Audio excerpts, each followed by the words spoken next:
السلام عليكم ورحمة الله وبركاته. أشمار كفوني أردفتني جيدتو أكم جرت نجاكي سني الحمد لله أني نجاكي إسني سكنا قاداتان أبدين قب ورماتك يتاتني جرتنس كماتك يا هنتانس كم فيديو كداوت تنس كان هنداونس بك جرتن هنداتو نجاب رحمن ربي إسني ولين هاجرات أكسم حفتي مريجة سنيجس ربي بركاسني فاقا ربي ججا إسن جالدا إن شاء الله أرانكنا نما كم يو كم فيدو دندو برمسنو تو جدي يادي قبدي سني دفنجر مالي دجاجو دندس ور بيكتان أسمانو فكلشا ور هم بيك نمو رافيدما إسني جاجو بربادا أكسما هريوتا كيسان والفيدو يوفيتان شيرولي كوچو دندسو فيديو كن يوسني تتولي لايك gochuudhaan na jajjabeessu ammoo gaafii yoo qabaattan koomentii jalatti gaafii barbaadan gaafachuu dandeessu mirga guutuu qabdu isiniin jedha. Araan kana mana keenya teenyee akkamiin barachuu dandeenya barumsa gara ilmiyaa ta'u barumsa feeneeyyuu jechuudha. Akkamiin mana keenya teenyee silkii qofa bichaa nu barbaachisa jechuudha. Silkii qofaan akkamiin barachuu dandeenya kan jedhudha. akkuma sirratti screenii mobile kiyyaarratti argaa jirtan jechuudha. kun hundinuu hadiisa akkasuma akkuman maaliif waan hadiis na barbaachisuuf akkuman hadiisa buufadhee fayyadamaa jiru warroonni kiristaanaallee faarfannaa feetan wangeela keessan feetan barbaadanii buufachuu mana keessan teessanii irraa fayyadamuu dandeessu. akkasuma ijoolleen Oromoo seenaawwan goototaa mammaaksa Oromoo jechoota hayyootaa bakka barbaadan akkuma sirratti argaa jirtan iskiriinii irra jira jechuudha. buufattanii irraa baruu dandeessu. seenaa gootota Oromoo namni hin beekne asumaan seenaa goototaa jettanii sarchi gochuudhaan buufattanii irraa fayyadamuu dandeessu jechuudha.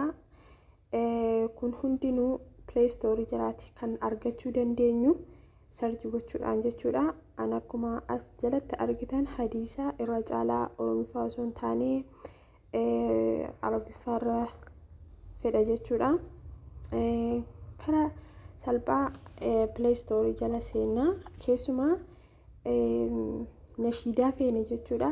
nashiidaa feene namaan na ergi jechuun hin barbaachisu jechuudha. ammaan booda maaliif maqaa nama sanaa bichaa barreessinaa inni yuunuuf baasa jechuudha.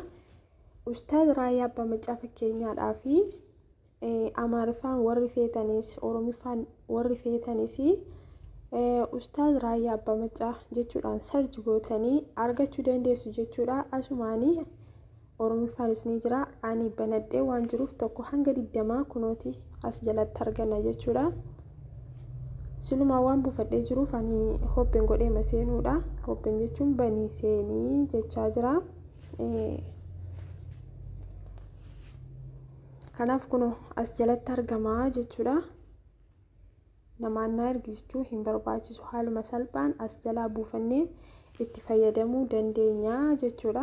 Bismillahir Rahmanir Rahim.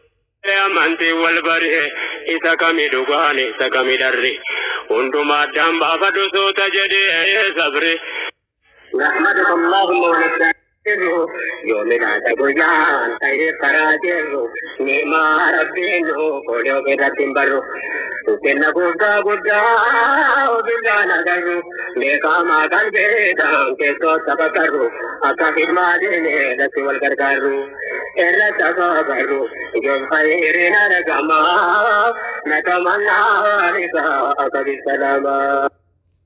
egaan obboleewwan kiyya kun tokko hanga 20 kan jirudha jechuudha. maaliif sa'aatiin sirratti dheerachuu danda'a waan ta'eedhaafi jechuudha. kun immoo 21 hanga 33 kan jirudha jechuudha.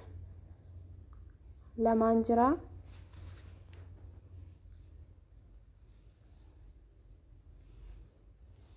Bismillahir Rahmanir Rahim. Kesa yakanu fadisu qalbi keenya nu fajisu onuf kenne taqwa fi mani jala khalqi Muhammadin nu bargite rahmatani rabb.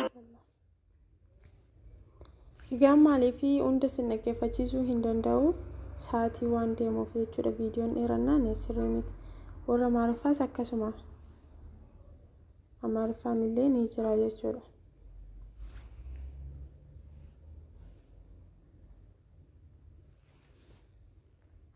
بسم الله الرحمن الرحيم كلات بعدوان ورن موتان تفتر كبات شكم يهون كبات يميازاتره ربي ما لنا سواه. إنك أبولي وانكي يكونوا أستاذ رايا بمجا كاسيتي سبوتو أرجتشو أنا كنوا سلكي كيسان كوفا كان سنبرباج سجتشو حديثة أستاذ ذكي يوردفو فكينيا أستاذ ياسين نورو أنا سلما بوسي وانجرو في هوبين قول إما سينو رجتشولا كنو أسجلا بوفتاني أجي فتشودن دي سجتشولا سابا شبكاني وان راتيجا قالوا فناني شوفين أوجي تاجر فيديو سنجي سوندن دو كان هم بوفناني نور الهدى بوفتين ترى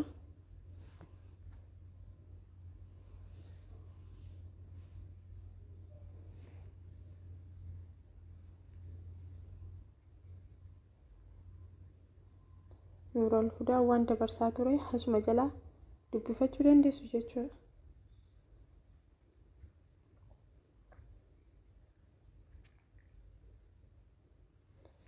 حديث نبي كينيا صلى الله عليه وسلم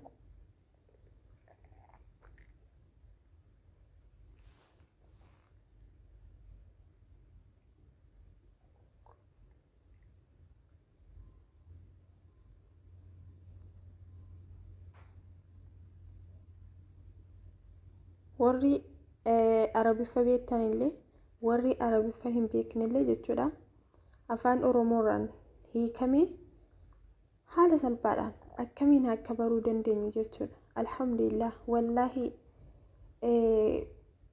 teknooloojiin babal'atee nuti itti fayyadamuu wallaalee jechuudha. Namni hin beekne hedduutu jira amma kana ani hedduu tokko na gammachiisa akka kiyyatti. Maaliif sa'aatii boqonnaa keenyaa keessumaa ijoollee biyya Arabaa jiranii hedduu fayyada jechuudha. Hadiisi kun hanga 80tti jira jechuudha. Hadiisa nabii keenya sallallahu alaihi wasallam mana keenya teenyee hafazuu dandeenya inshallah rabbi nuuf halaafisu. Akkasuma seenaa gootota Oromoo beekuudhaa fi asumaan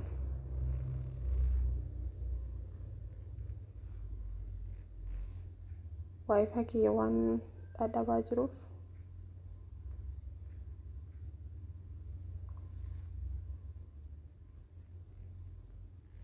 naaf hin banne.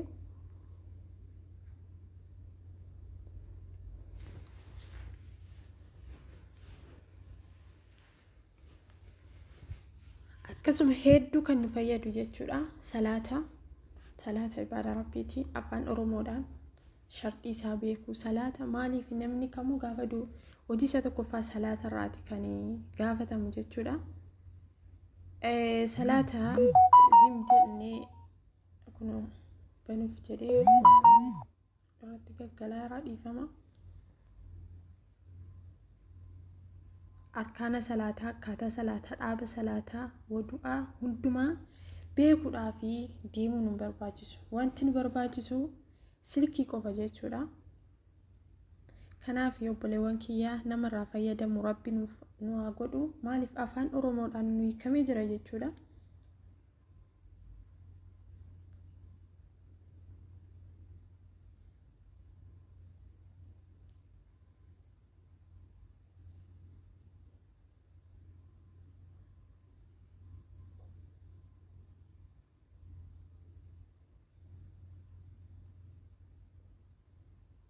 Afaan Oromoodhaan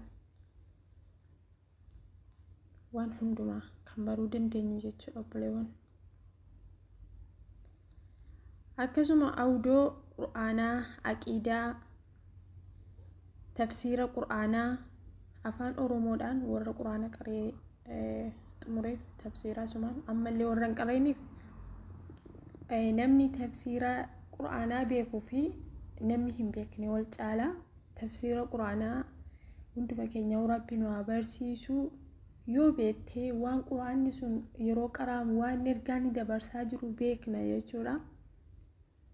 Yoo hin beekne garuu homaan fayyadu maaliif waan jechaaru hin beeknu jechuudha. Ergaa maal dabarsaara hin beeknu jechuudha.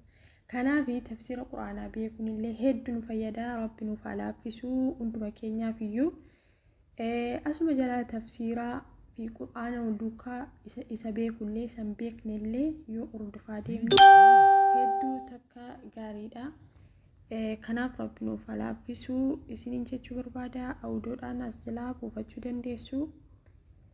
Aqiidaa ahla sunnaa wal jamaa haqiidaan akkaan barbaachisaa. Maaliif haqiidaa keenya tawhiida keenya barannee namni kamillee nu goyyomsuu hin danda'u jechuudha.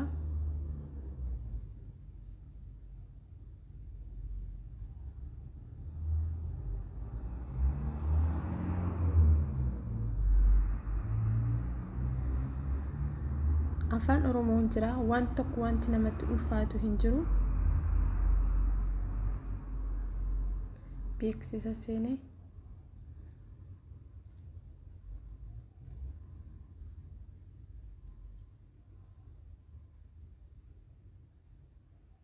akkaataa salaataati kuni.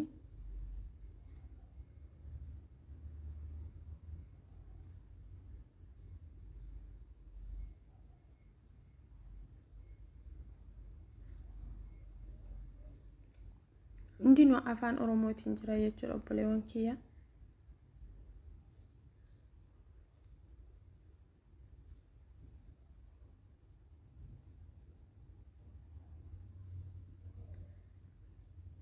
Ustaad Abubakar illee kunoo buufadheetiin jira. Buufattanii naan sa'aatii barbaadanitti hojii hojjechaa irfooniidhaan dhaggeeffachuu dandeessu jechuudha. Hedduu tokko sin fayyada. Jechoota hayyoota Oromoo.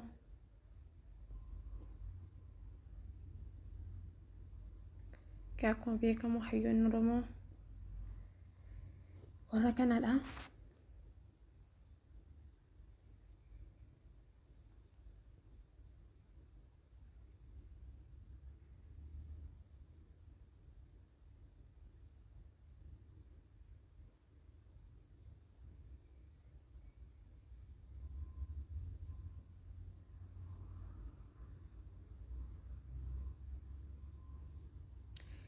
Gara feetan nu keessaa dubbiin garaa nu baate garaatti hin deebitu.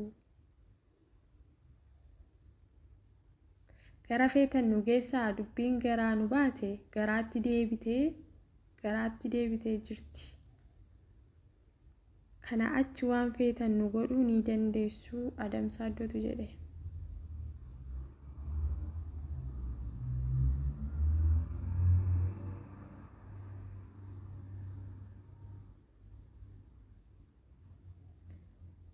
Abjuun koo ijoollee Oromoo maatii hunda keessaa jiraniif mana hundaatti argamaniif kitaaba afaan Oromoo isaan ittiin barachuu danda'an uumuudha. Eenyu jedhee Toltuu Tufaa jedhee. Toltuu Tufaa gaa namni hin beekne hin jiru.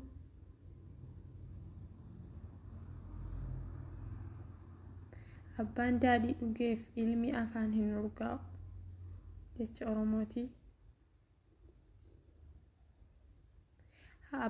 Abbaan hiyyatu malee ollaan namaa hin birmatu jecha afaan Oromooti. Hedduu tokko nu fayyada wallahi obboleewwan kiyya.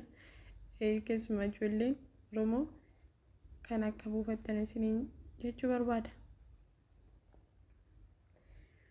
Mammaaksota afaan Oromooillee asuma buufanna.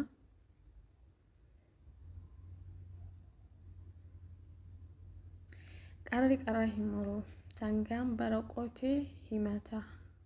Kuwaa al tokko arrabsi innuu lammata of arrabsa. Hedduu tokko nama ajaa'iba mammaaksi afaan Oromoo kun. Nagaa obboleewwan kiyyaa kana fakkaataa warroonni quraana hin qaraanee fi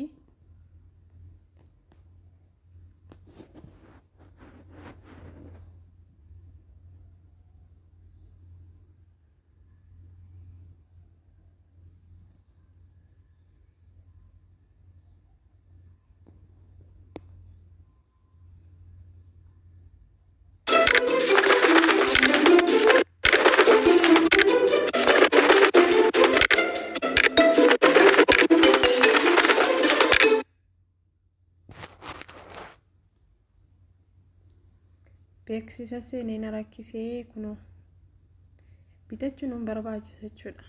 Silkii qofa qabaachuun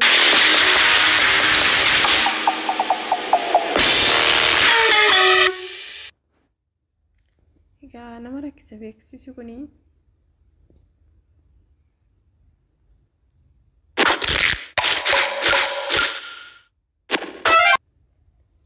Egaan obboleewwan kiyyaa buufadhaarraa fayyadamaa isiniin jechuu barbaada. Akkasuma namni hin beekne jiraachuu mala namootaaf illee share godhaa isiniin jedha.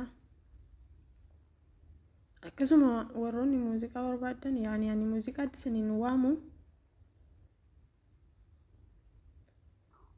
kan qabsoota qofaa kunuus jalatti argama. Ustaad Abu Haidar Amaariffaa buufachuu dandeessu.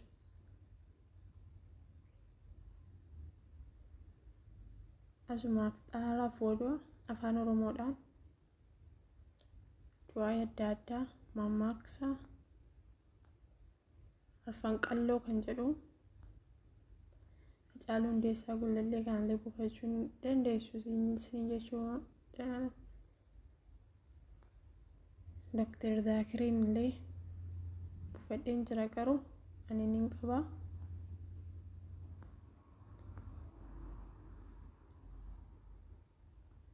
Application akkam baacoo afaan Oromoo hedduu nama dinqisiisanii hedduu tokko natti tolaa jechuudha. Baacoo afaan Oromoo buufachuu dandeessu. Oduu durii illee jechuudha. Oduu durii maaliif aadaa keenya nu yaadachiisa. Oduu duriis ijoolleen keessumaa ijoolleen barumsaa qormaata biyyoolessaa asirraa dubbisuu dandeessu jechuudha. Maaliif warri fatanaatti deemaa jirtan hedduu sin fayyada jechuudha.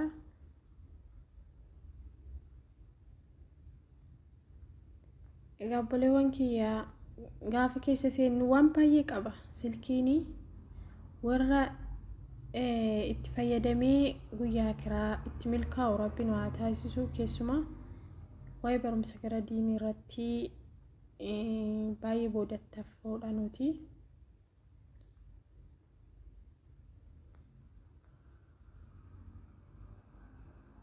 Diishinarii adda addaa asuma jalaa buufachuu dandeessanii dhiifama sa'aatii baay'ee hedduu sa'aatiin deemee jira jechuudha. Egaan kana fakkaata obboleewwan kiyyaa akka jaallattan abdiin qabaa. Gaaffii yoo qabaattan waan isiniin galle yoo jiraate koomenti jalatti na gaafachuu dandeessu. Hanga viidiyoo biraan walitti deebinutti nagaan naaf tura isiniin jechuu barbaada. Wa assalaamu alaykum wa rahmatullaahi wa barakaatuh.